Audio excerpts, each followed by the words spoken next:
சக்தி ஓம் ஆதிபராசக்தி. அன்பு செல்வமே, உன்னை காண வேண்டும் என்று ஆசையோடு ஆவலோடு வந்திருக்கின்றேன். ஆனால் உன் முகம் சோகத்தை காண நான் வரவில்லை. நீ என் நேரமும் ஏதோ ஒரு சோகத்திலும் ஏதோ ஒரு துயரத்திலுமே இருக்கின்றாய். உன் சோகத்தை மாற்ற என் முயற்சியை தரவே நான் வந்து கொண்டிருக்கின்றேன். நீ அனுபவித்து வரும் துயரங்களில் இருந்து, கடினமான சூழ்நிலையில் இருந்தும் விடுபட துடிக்கின்றாய். நியாயம்தான், மாற்றங்கள் நடக்கப் போகின்றது. கலங்காதே. எந்த சூழ்நிலையிலும் உன்னை கைவிட்டு நான் தனியாக உன்னை விடுவதே இல்லை. நீ என்னை கூப்பிட்டாலும் சரி, கூப்பிடாவிட்டாலும் சரி, நினைத்தாலும் சரி, நினைக்காவிட்டாலும் சரி, என் ஆலயத்திற்கு வந்தாலும் சரி, வராவிட்டாலும் சரி, என் அன்பு பிள்ளைகளை தேடி நான் செல்வேன். அவர்களை காட்டது எனது பிணி, எனது கடமையும் கூட. ஒரு அம்மாவாக பிள்ளை என்ன செய்கிறார் என்று பார்க்காமல், கைமாறு பார்க்காமல் உதவி செய்து துன்பத்தில் அவர்கள் துயரத்தை நீக்கி நல்வாழ்வு அளிப்பதே ஒரு அன்னையின் கடமை.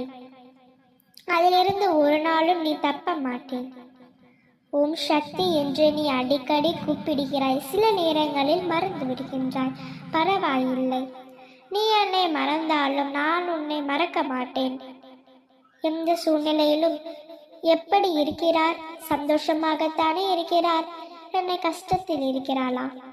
அப்படி கஷ்டத்தில் இருந்தால் அவ எப்படி கை கொடுத்து தாங்கி மேலேற்றுவேன் என்றுதான் நான் பார்த்து கொண்டு இருக்கேன்.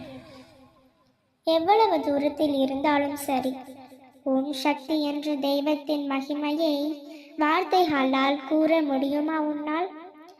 அனுபவத்தால் மட்டுமே உணர முடியும். அத்தகைய அனுபவத்தை பெற நீ தினமும் 10 நிமிடம் நான் சொல்வதை செய். ஒன்றும் பெரிய காரணம் அல்ல அது. மனதையும் உடலையும் சுத்தமாக்கி அமைதியான சூழல் அமர்ந்து எனது நாமத்தை சொல்லி வா. ஓம் சக்தி பராசக்தி, ஓம் சக்தி பராசக்தி என்று சுத்தமான மனநிலையுடன், உண்மையான அன்புடன் என்னை நினைத்து உச்சரித்து வா. உனது கஷ்டங்கள் அனைத்தும் உன்னை விட்டு விலகும். நம்பிக்கையோடோ நம்பிக்கை இல்லாமல் கூட சொல். உனக்கு இது நம்பிக்கை இருக்கலாம், இல்லாவிட்டாலும் பரவாயில்லை. எதை சொன்னால் எப்படி கஷ்டம் தேரும் என்று விதண்டாவாதம் படும் கூறாமல் நீ விடுத்த நிமிடம், ஒரு 10 நிமிடம் இதை மட்டும் சொல்லிப்பார். இந்த நாட்கள் உண்மையில் நடக்கும்போது நீ உணர்வாய். இதே சக்தியை நீ அறியும் காலம் விரைவில் வரும். இதற்கு நீ செய்ய வேண்டிய தினமும் ஒரு 10 நிமிடம்தான்.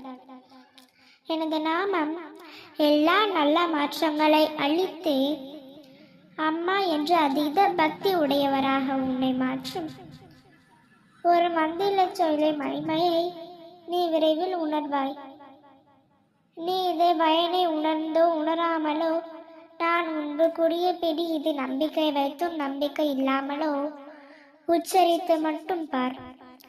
நமச்சிவாயின் மந்திரத்தையும் அருமையும், ஓம் சக்தி என்ற மந்திரத்தின் அருமையும் உனக்கு புரியும். புரிய காத்திருக்கின்றாயா? தயாராக இருக்கிறாயா? செய்து பார். தினமும் ஒரு 10 நிமிடம்தான். அம்மா நான் இருக்கிறேன், நம்பு பிள்ளையே. அருகில் வா, மங்களம் உண்டாகும். ஓம் சக்தி, ஓம் ஆதிபராசக்தி.